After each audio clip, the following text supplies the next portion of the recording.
नमस्कार, one India Hindi में आपका स्वागत है। मैं हूं राहुल कुमार। उत्तर प्रदेश में कोरोना के मामले में आ रही कमी के बाद 1 जून से राहत दिया गया है और ये राहत अब तक 61 जिलों में था, लेकिन यूपी में कोरोना के घटते मामलों को ध्यान में रखते हुए 3 और जिलों में कोरोना कर्फ्यू में ढील दी गई है। इन जिलों में लखीमपुर खीरी, गाजीपुर, जौनपुर शामिल है। अब तक 64 जिलों में ढील दी गई है। अब बुधवार से इन जिलों में केवल कंटेनमेंट जोन को छोड़कर सभी बाजारों को सुबह 7 बजे से शाम 7 बजे तक खोले जाने की अनुमति दी गई है। इन सभी जिलों में साप्ताहिक और नाइट कर्फ्यू लागू रहेगा। वहीं अब यूपी में 11 जिलों में आंशिक कोरोना कर्फ्यू रह गया है। 1 जून से प्रदेश के उन जिलों में दिन का कर्फ्यू हटा लिया गया है जहां पर कोरोना के सक्रिय मामलों की संख्या 600 से कम है।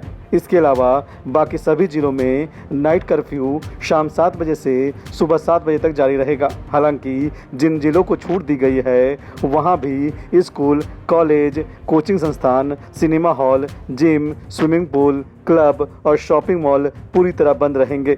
शिक्षण संस्थानों और कोचिंग संस्थानों में ऑनलाइन पढ़ाई की अनुमति विभागीय आदेशों के अनुसार होगी। जिन जिलों में लॉकडाउन की पाबंदियों में ढील दी गई है वहां कोरोना के अभियान से जुड़े फ्रंटलाइन सरकारी विभागों में पूर्ण उपस्थिति रहेगी, लेकिन बाकी के सरकारी दफ्तर 50% उपस्थिति के साथ खुल सकेंगे। नई गाइडलाइन में कहा गया है कि बाजारों में भीड़ भाड़ ना हो, इसके लिए दुकानदारों और लोगों को निर्देश भी दिए गए हैं। जबकि शनिवार, रविवार को साप्ताहिक लॉकडाउन रहेगा। इन 2 दिनों में सैनिटाइजेशन का काम किया जाता रहेगा। शर्त ये भी है कि अगर जिले में एक्टिव केस की संख्या 600 को पार कर जाती है तो ये ढील समाप्त होते हुए पुरानी व्यवस्था को लागू कर दिया जाएगा। कोरोना कर्फ्यू में ढील के दौरान भी स्कूलों का संचालन नहीं किया जाएगा और ऑनलाइन शिक्षा जारी रहेगी। इस खबर में इतना ही। बाकी खबरों के लिए बने रहिए वन इंडिया हिंदी के साथ।